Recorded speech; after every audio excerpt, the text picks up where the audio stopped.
കൊച്ചു കുഞ്ഞുങ്ങളെ ജീവനോടെ കത്തിച്ചു, സ്ത്രീകളെ ക്രൂരമായി ബലാത്സംഗം ചെയ്തു, പുരുഷന്മാരെ കഴുത്തറുത്തു കൊന്നു, പ്രായമായവരെ തുടങ്ങി കുട്ടികളെ വരെ കൺമുമ്പിൽ വന്നവരെയെല്ലാം നിർദാക്ഷിണ്യം കൊന്നൊടുക്കി.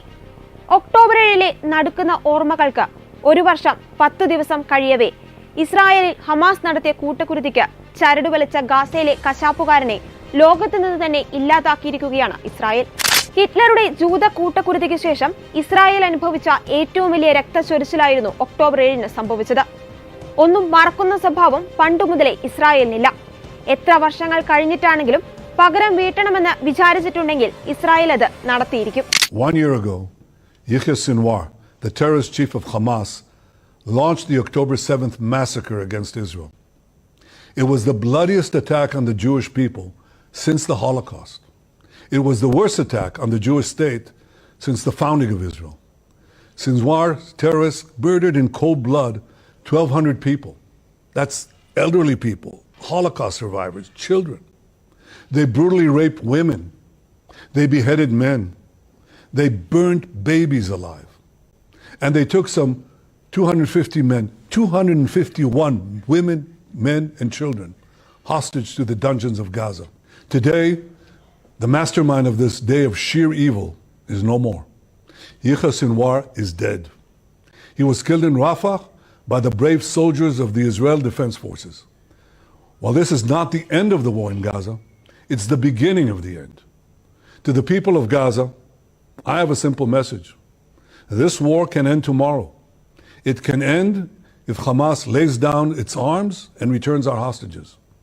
Hamas is holding 101 hostages in Gaza who are citizens of 23 countries, citizens of Israel, but citizens of many other countries.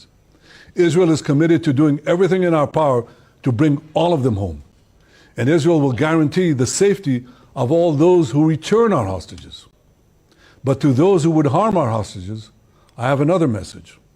Israel will hunt you down and bring you to justice. I also have a message of hope to the peoples of the region. The axis of terror that was built by Iran is collapsing before our eyes. Nasrallah is gone. His deputy Muhsin is gone. Haniyeh is gone. Def is gone. Sinwar is gone. The reign of terror that the Iranian regime has imposed on its own people and on the peoples of Iraq, Syria, Lebanon, and Yemen, this too will come to an end. All those who seek a future of prosperity and peace in the Middle East should unite to build a better future. Together, we can push back the forces of darkness and create a future of light and hope for all of us. ഹമാസിന്റെ വേരറുക്കുകയെന്ന Israel ലക്ഷ്യത്തിൽ നിർണായകമായിരുന്നു സിൻവറിന്റെ വധം. Israel വധിക്കുമെന്ന് പ്രഖ്യാപിച്ച Hamas നേതാക്കളിൽ ബാക്കിയുണ്ടായിരുന്ന ഏക വ്യക്തിയാണ് ഇന്നലെ കൊല്ലപ്പെട്ടത്.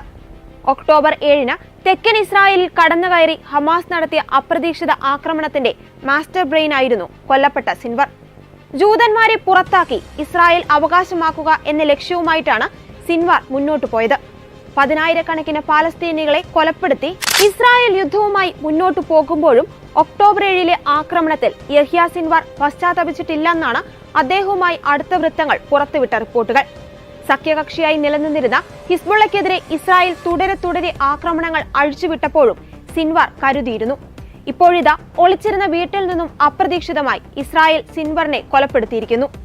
Hamas രാഷ്ട്രീയകാര്യ നേതാവ് ഇസ്മായിൽ ഹനിയ, അൽ ഖസാം ബ്രിഗേഡിന്റെ തലവൻ മുഹമ്മദ് ദെയ്ഫ്, ഉന്നത കമാൻഡർ മർവാൻ ഈസ എന്നിവരെ യുദ്ധം തുടങ്ങിയതിനു ശേഷം ഇസ്രായേൽ വധിച്ചിരുന്നു.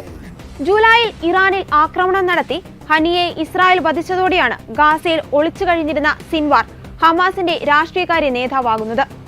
2017 മുതൽ ഹമാസിന്റെ ഗാസയിലെ നേതാവും ഹമാസിന്റെ സുരക്ഷാകാര്യ വിഭാഗം സഹസ്ഥാപകനുമായിരുന്നു യഹ്യ സിൻവർ. ഹമാസിന്റെ മുൻ നേതാവ് ഇസ്മായിൽ ഹനിയ കൊല്ലപ്പെട്ട് പുതിയ നേതാവിനെ തെരഞ്ഞെടുത്ത 3 മാസങ്ങൾക്കുള്ളിൽ തന്നെ സിൻവറിനെ കൊലപ്പെടുത്തിയതും ഇറാനെ ചൊടിപ്പിച്ചിട്ടുണ്ട്. ഇറാനിലെ സർവ്വ സുരക്ഷാ സംവിധാനങ്ങളെയും വെട്ടിച്ച് ഇറാനിൽ വെച്ച് ഹനിയെ ഇസ്രായേൽ കൊലപ്പെടുത്തിയതും ഇറാന് വലിയ നാണക്കേട് സൃഷ്ടിച്ചിരുന്നു. സിൻവർ ഇറാനുമായി അടുത്ത ബന്ധം പുലർത്തിയിരുന്നതിനാൽ തന്നെ ഇസ്രായേലിനെതിരെ മുന്നറിയിപ്പുകളുമായി രംഗത്തെത്തിയിരിക്കുകയാണ് ഇറാൻ മിലിറ്ററി ഫോഴ്സ്. ഇറാൻ ഇസ്രായേലിന് നേരെ മിസൈൽ ആക്രമണം നടത്തിയതിനു ശേഷം ആക്രമണത്തിന് ഇറാനോട് പകരം വീട്ടുമെന്ന് പ്രധാനമന്ത്രി ബെഞ്ചമിൻ നെതന്യാഹു പറഞ്ഞതിന് പിന്നാലെ ഇനി സമാധാനമോ ചർച്ചകളോ ഇല്ല. നമ്മൾ വിജയം നേടും അല്ലെങ്കിൽ മറ്റൊരു കർബല സംഭവിക്കുമെന്ന് എക്സ് പോസ്റ്റിലൂടെ വെല്ലുവിളിച്ചിരിക്കുകയാണ് ഇറാൻ.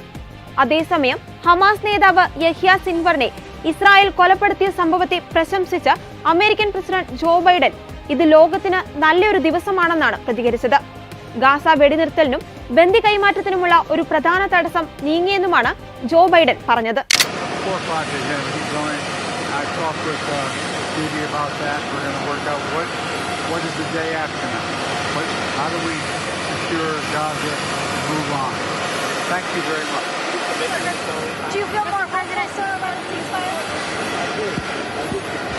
ഹമാസ് നേതാവ് സിൻവർ കൊല്ലപ്പെട്ടതിനു ശേഷം എല്ലാ ബന്ദികളും മടങ്ങിയെത്തും വരെ ഇസ്രായേൽ സൈന്യം ഓപ്പറേഷൻ തുടരുമെന്ന് പ്രതിജ്ഞയെടുത്തിരിക്കുകയാണ് Israel defence minister Daniel Hagari. Yahya Sinwar, the leader of Hamas terrorist organization who was responsible for the October 7th massacre, is dead. Sinwar was responsible for the most brutal attack against Israel in our history, when terrorists from Gaza invaded Israel, massacred Israelis in their homes, raped our women, burned entire families alive, and took over 250 men, women, children, and babies hostage into Gaza. 101 hostages still remain in captivity in brutal conditions. For the past year, Sinwar tried to escape justice. He failed. We said we would find him and bring him to justice, and we did it. It was Yahya Sinwar who decided to wage war with Israel while hiding behind civilians in Gaza. Since the beginning of this war that Sinwar started on October 7th, we've said our war is with Hamas, not with the people of Gaza. And we mean it. We are working to increase the amount of humanitarian aid, including food, water, and medicine that goes into Gaza, to the people of Gaza who are suffering because of Yahya Sinwar. On this day, our thoughts are with the families of those murdered or kidnapped because of Sinwar. We bow our hearts, heads, and we bow our heads and remember our brave soldiers who paid their ultimate sacrifice to defend the people of Israel. Our work is not done. We will not rest until we bring home all our hostages by any means, and we will continue to operate until we complete all our missions in defense of the people of Israel. Thank you. Hamas തലവൻ Yahya സിൻവറിന്റെയും Hezbollah നേതാവ് Hasan നസ്രള്ളയുടെയും കൈപ്പിടിയിൽ Iran നിർമ്മിച്ചെടുത്ത ഭീകരതയുടെ അച്ചുതണ്ട് തകരുകയാണ്.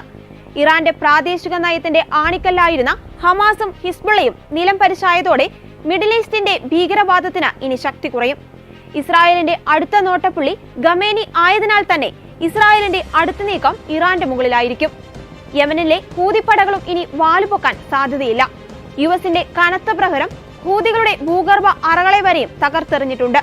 Hamas ആയുധം വെച്ച് കീഴടങ്ങിയാൽ യുദ്ധം അവസാനിപ്പിക്കുമെന്ന് Netanyahu പറഞ്ഞിട്ടുള്ളതിനാൽ തന്നെ ഇനി തീരുമാനം ഹമാസിന്റെ കയ്യിലാണ്. മുനമ്പത്തിന് പുറമെ കേരളത്തിലെ 23 സ്ഥലങ്ങളിൽ വഖഫ് വസ്തുവകകൾ ഉണ്ടെന്ന നിസാർ കമ്മീഷൻ റിപ്പോർട്ട് ചർച്ചയായതിന് പിന്നാലെ വിവാദമായ 2024 വഖഫ് ഭേദഗതി ബിൽ പിൻവലിക്കണമെന്ന് കേന്ദ്ര സർക്കാരിനോട് ആവശ്യപ്പെട്ട് കേരള നിയമസഭയിലെ 140 MLA-മാർ ഐക്യകണ്ഠേന പ്രമേയം പാസാക്കി. ഭരണഘടന അനുശാസിക്കുന്ന ഫെഡറൽ തത്വങ്ങളെ തകർക്കുന്നതാണ് ബില്ലെന്ന് ചൂണ്ടിക്കാട്ടിയാണ് കേരള ന്യൂനപക്ഷ വഖഫ് ഹജ്ജ് തീർത്ഥാടന കായിക മന്ത്രി വി അബ്ദുറഹിമാൻ പ്രമേയം അവതരിപ്പിച്ചത്. 1995 വഖഫ് ആക്ട് 44 നമ്പർ കേന്ദ്ര ആക്ട് ഭേദഗതി ചെയ്യുന്നതിനുള്ള ഒരു ഭേദഗതി ബിൽ പാർലമെന്റ് അവതരിപ്പിക്കപ്പെടുകയും ആയത് ജോയിന്റ് പാർലമെന്ററി കമ്മിറ്റി JPC-ക്ക് സമർപ്പിച്ചിട്ടുള്ളതായും പ്രസ്തുത ബിൽ സംബന്ധിച്ച് ജോയിന്റ് പാർലമെന്ററി കമ്മിറ്റി വിവിധ സ്റ്റേക്ക് ഹോൾഡേഴ്സ്, സംസ്ഥാന വഖഫ് ബോർഡുകൾ, വിവിധ സ്ഥാപനങ്ങൾ എന്നിവയിൽ നിന്നും അഭിപ്രായങ്ങൾ ക്ഷണിക്കുകയും ചെയ്തിട്ടുള്ളതിനാലും 1995 മേൽ പരാമർശ ആക്ടിൻ്റെയും പ്രസ്തുത ആക്ട് നാളിതുവരെ വന്നിട്ടുള്ള ഭേദഗതികളുടെയും അടിസ്ഥാനത്തിൽ വഖഫ് വസ്തുക്കളുടെ കാവലാൾ എന്ന നിലയിലാണ് സംസ്ഥാന വഖഫ് ബോർഡും സംസ്ഥാന വഖഫ് വകുപ്പും പ്രവർത്തിച്ചു വരുന്നത് എന്നതിനാലും ഭാരതത്തിൻ്റെ ഭരണഘടനയുടെ 7-ാം പട്ടികയിലെ ലിസ്റ്റ് 3-ൽ സമവർത്തി ലിസ്റ്റിൽ ഉൾപ്പെട്ട എൻട്രി 28-ലെ ധർമ്മവും ധർമ്മസ്ഥാപനങ്ങളും ധർമ്മപരവും മതപരവുമായ ധനനിക്ഷേപങ്ങളും മതസ്ഥാപനങ്ങളും എന്ന ഉൾക്കുറിപ്പിലെ നിയമനിർമ്മാണ അധികാരം ഉപയോഗിച്ചുകൊണ്ടാണ് ഈ നിയമം പാസാക്കിയിട്ടുള്ളത്. കേന്ദ്ര സംസ്ഥാന സർക്കാരുകൾക്ക് ഒരുപോലെ നിയമനിർമ്മാണ അധികാരമുള്ളത് ഒരു വിഷയമാണ് വഖഫ് എന്നതിനാലും ഇന്ത്യൻ ഭരണഘടന ആർട്ടിക്കിൾ 26 മൗലികാവകാശം ഭരണഘടനയുടെ അടിസ്ഥാന തത്വമായതിനാൽ അത് പ്രകാരമുള്ള അവകാശങ്ങളിൽപ്പെടുന്ന വഖഫ് എൻഡോൺമെൻറ്റുകളും വഖഫ് സ്ഥാപനങ്ങളും സംരക്ഷിക്കുന്ന രൂപത്തിൽ അതിൻ്റെ സ്വാതന്ത്ര്യം അത് മതവിഭാഗങ്ങൾക്ക് ഉറപ്പുവരുത്തുന്നതിനു വേണ്ടിയാണ് വഖഫ് നിയമം നിലനിൽക്കുന്നത് എന്നതിനാലും നിലവിൽ ബില്ലിൽ മുന്നോട്ട് വച്ചിട്ടുള്ള വ്യവസ്ഥകൾ വഖഫുമായി ബന്ധപ്പെട്ട വിഷയത്തിൽ സംസ്ഥാന സർക്കാരുകൾക്കുള്ള നിരവധി അധികാരങ്ങൾ കവർന്നെടുക്കുന്ന തരത്തിലും ഭരണഘടനയുടെ ഫെഡറൽ തത്വങ്ങൾക്ക് എതിരായതും വഖഫിൻ്റെ മേൽത്തോട്ടത്തിന് ചുമതലയുള്ള ബോർഡുകളുടെയും വഖഫ് ട്രൈബ്യൂണലിനെയും പ്രവർത്തനം അധികാരം എന്നിവ ദുർബലപ്പെടുത്തുന്നതും ഭരണഘടന മുന്നോട്ട് വയ്ക്കുന്ന മതേതര കാഴ്ചപ്പാടുകൾ ലംഘിക്കുന്ന തരത്തിലുള്ളതും ആകയാലും ജനാധിപത്യ രീതിയിൽ തിരഞ്ഞെടുക്കപ്പെടുന്ന അംഗങ്ങളെ ഒഴിവാക്കി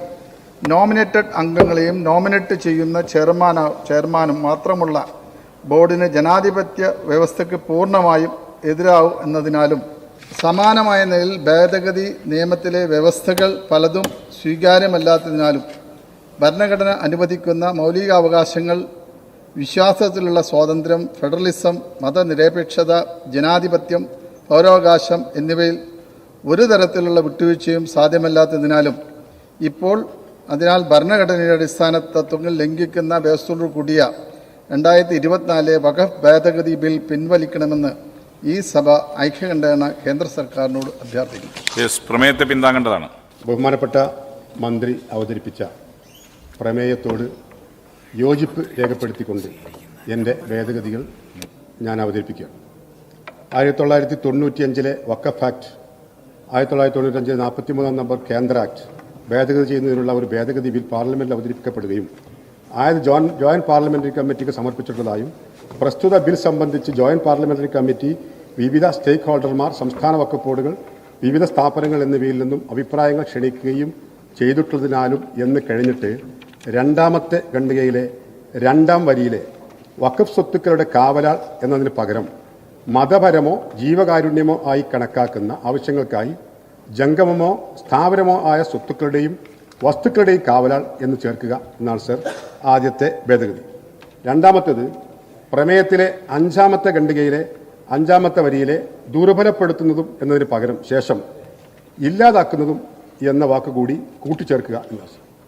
3, പ്രമേയത്തിലെ 8ാമത്തെ ഖണ്ഡികയ്ക്ക് ശേഷം താഴെ പറയുന്ന ഖണ്ഡികകൾ കൂടി കൂട്ടിച്ചേർക്കുക.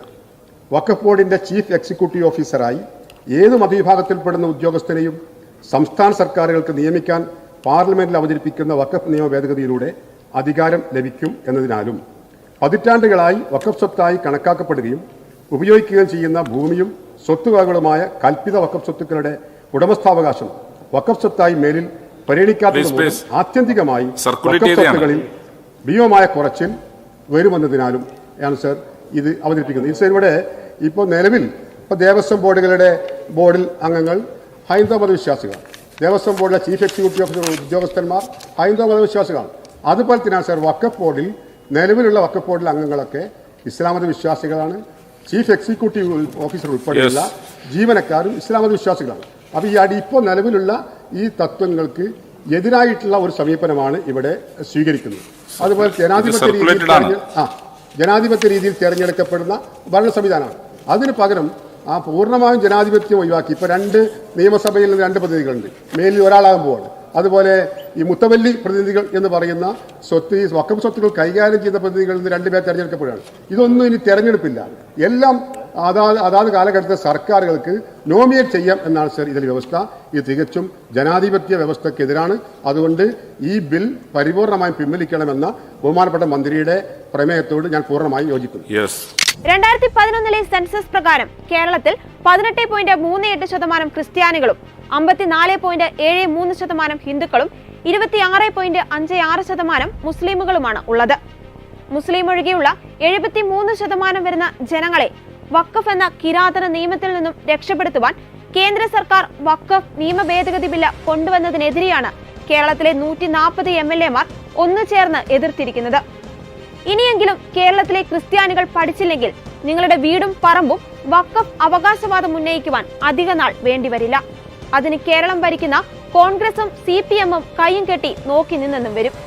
നമുക്കറിയാം, ഒരു രാജ്യത്ത് താമസിക്കുന്ന പൗരന്മാരുടെ ഏറ്റവും പ്രധാനപ്പെട്ട ആവശ്യം അവിടെ സ്വസ്ഥമായിട്ട് ജീവിക്കുക എന്നുള്ളതാണ്. നമുക്ക് സ്വസ്ഥതയും സമാധാനവും ഇല്ലെങ്കിൽ എത്ര രാജകൊട്ടാരത്തിൽ കഴിഞ്ഞാലും നമുക്ക് സന്തോഷം ഉണ്ടാകുകയില്ല. നമ്മൾ ചെറ്റ കുടിലുകളിലായിരുന്ന ഒരു കാലഘട്ടം ഉണ്ടായിരുന്നു ഈ നാട്ടിൽ. ആ കുടിലിൽ കിടന്ന അവസ്ഥയിൽ നിന്ന് കഷ്ടപ്പെട്ട് പണിയെടുത്ത് നമ്മൾ ഇന്ന് സമ്പാദിച്ച ഈ കാര്യങ്ങളൊക്കെ ഒരു ദിവസം രാവിലെ നമ്മളുടേതല്ല എന്ന് പറയുമ്പോൾ നമുക്കുണ്ടാകുന്ന അസ്വസ്ഥത എത്ര വലുതാണെന്ന് എനിക്ക് മനസ്സിലാക്കാൻ സാധിക്കും. കാരണം ഒരു പ്രദേശത്ത് നിന്ന് കുടിയിറക്കപ്പെട്ട ഒരു ആൾക്കൂട്ടത്തിൽപ്പെട്ട ഒരാളാണ് ഞാനും. അതുകൊണ്ട് എനിക്ക് എൻ്റെ അപ്പൻ പറഞ്ഞ് ഈ കാര്യങ്ങളൊക്കെ അറിയാം. പ്രിയപ്പെട്ടവരെ, നിങ്ങൾ ആരും ഒരുത്തരും തനിച്ചല്ല. ഈ കേരളീയ സമൂഹം മുഴുവൻ നിങ്ങളുടെ കൂടെയുണ്ട്. പ്രത്യേകിച്ച് കത്തോലിക്ക കോൺഗ്രസ് എന്ന സമുദായ സംഘടന നിങ്ങൾക്ക് പൂർണ്ണമായ പിന്തുണ ബഹുമാനപ്പെട്ട രാജീവ് സാറിലൂടെ ഇപ്പോൾ അറിയിച്ചു കഴിഞ്ഞു. പ്രിയപ്പെട്ടവരെ, നമ്മുടെ ഈ നാട്ടിൽ നമ്മൾ ഇത്രയും നാളും പോരാടി ജീവിച്ചെങ്കിൽ ഇനിയും നമ്മളിവിടെ ജീവിക്കും. ആരുടെയും ഔദാര്യമല്ല, അത് നമ്മുടെ അവകാശമാണ്. ഈ നാട്ടിൽ ജീവിക്കാൻ ഇവിടെ നിന്ന് നമുക്ക് അവകാശമുള്ളതുപോലെ ഇവിടുന്ന് ഇറങ്ങിക്കൊടുക്കാൻ നമ്മൾ ഒരിക്കലും സന്നദ്ധരാവുകയില്ല. നിങ്ങളുടെ കൂടെ ഞങ്ങളുണ്ട്. നാളെ വഞ്ചി സ്ക്വയറിൽ ഞങ്ങൾ വരും, ഞാൻ വരും തീർച്ചയായിട്ടും. നമുക്ക് ഒരുമിച്ച് നിന്ന് ഈ അനീതിക്കെതിരെ പോരാടണം. പ്രിയപ്പെട്ടവരെ, നമ്മൾ വോട്ട് കൊടുത്ത് ജയിപ്പിച്ച നമ്മുടെ ജനപ്രതിനിധികൾ ഈ പ്രതിസന്ധി ഘട്ടത്തിൽ നമ്മുടെ കൂടെ ഉണ്ടോ ഇല്ലയോ എന്ന് നമ്മൾ ചിന്തിക്കണം. ഏത് രാഷ്ട്രീയ പാർട്ടിയെന്ന് ഞാൻ നോക്കുന്നില്ല.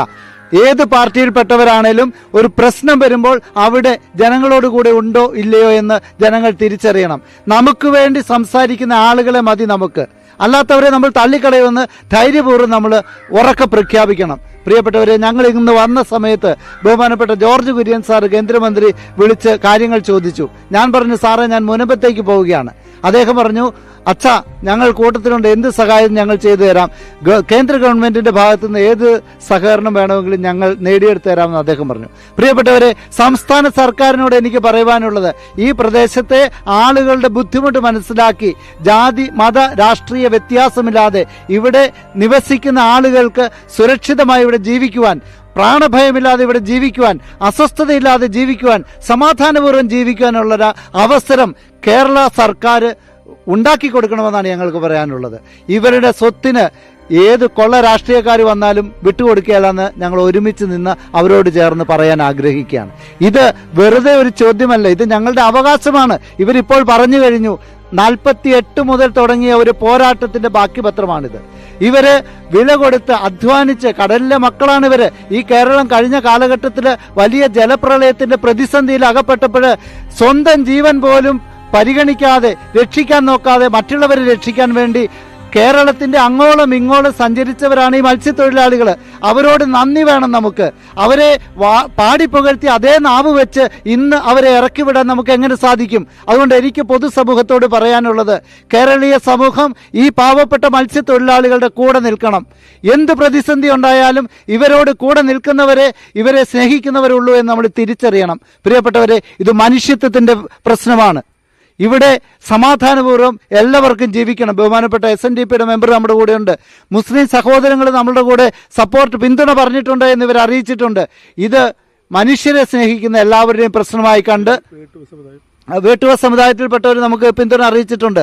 അതുകൊണ്ട് നമ്മൾ ഒറ്റക്കെട്ടായി നിന്ന് നമ്മളുടെ സംഘാതമായ പ്രവർത്തനങ്ങളിലൂടെ ഈ പ്രശ്നത്തിന് പരിഹാരം കാണണം.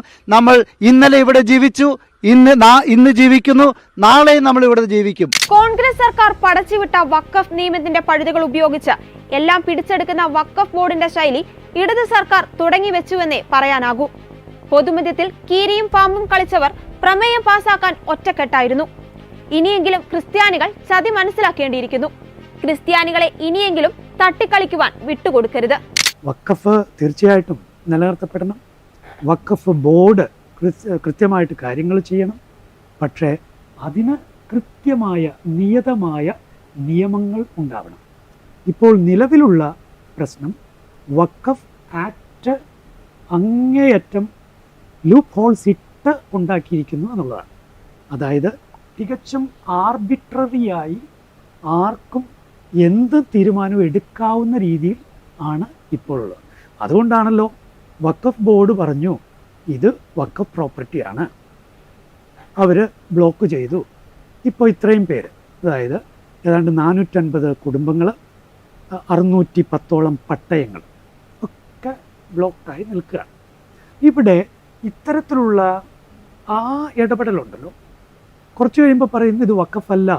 ഒത്തിരി പേര് പറയാൻ തുടങ്ങിയിട്ടുണ്ട് വഖഫല്ല എന്ന്. ഇപ്പം ഞാൻ ഇന്നലെ പ്രതിപക്ഷ നേതാവിൻ്റെ വായിൽ നിന്ന് അത് കേട്ടു, സന്തോഷം തോന്നി. പക്ഷേ ഇതുവരെയും അതിൻ്റെ ഒഫീഷ്യലായിട്ടുള്ള സ്ഥാനത്തുള്ളവരാരും പറഞ്ഞിട്ടില്ല. വഖഫ് ബോർഡിൻ്റെ അംഗങ്ങളോ വഖഫ് ബോർഡ് ചെയർമാനോ അല്ലെങ്കിൽ മുസ്ലിം ലീഗിൻ്റെ ആളുകളോ നേതാക്കളോ അല്ലെങ്കിൽ ഏതെങ്കിലും മുസ്ലിം മതപണ്ഡിതനോ ഒരാളും ഇത് വഖഫല്ല എന്ന് ഇതുവരെ പറഞ്ഞിട്ടില്ല. അപ്പോൾ വഖഫല്ല എന്ന് ഉറപ്പാണെങ്കിൽ അത് തെളിച്ച് പറയുക. അത് തെളിച്ച് പറഞ്ഞാൽ ഈ പ്രശ്നമൊക്കെ നിമിഷനേരം കൊണ്ട് തീരില്ല. ആ പാവങ്ങൾ എത്ര വർഷമായി ഇങ്ങനെ കഷ്ടപ്പെടുന്നത്. അതുകൊണ്ട് വർഗീയവത്കരണം ദയവ് ചെയ്ത് രാഷ്ട്രീയ പാർട്ടിക്കാരും അതുപോലെ ഒരു പ്രസ്ഥാനവും നടത്തരുത്. നമ്മുടെ നാട് സ്നേഹത്തിലും സന്തോഷത്തിലും സമാധാനത്തിലും സാഹോദര്യത്തിലും ജീവിച്ച് മുന്നോട്ട് പോകേണ്ടതാണ്. അതുകൊണ്ട് ഈ വിഷയത്തെ വർഗീയവത്കരിക്കാൻ രാഷ്ട്രീയ പാർട്ടികൾ ശ്രമിക്കരുത് എന്നാണ് എനിക്ക് പറയാം. അതായത് മുനമ്പം വിഷയവും വഖഫ് ഭേദഗതി ബില്ലും തമ്മിൽ ഒരു ബന്ധവുമില്ല. ബന്ധമുള്ളത് എന്തിനാ? മുനമ്പം വിഷയവും വഖഫ് ആക്ടിനും തമ്മിലാണ് ബന്ധമുള്ളത്.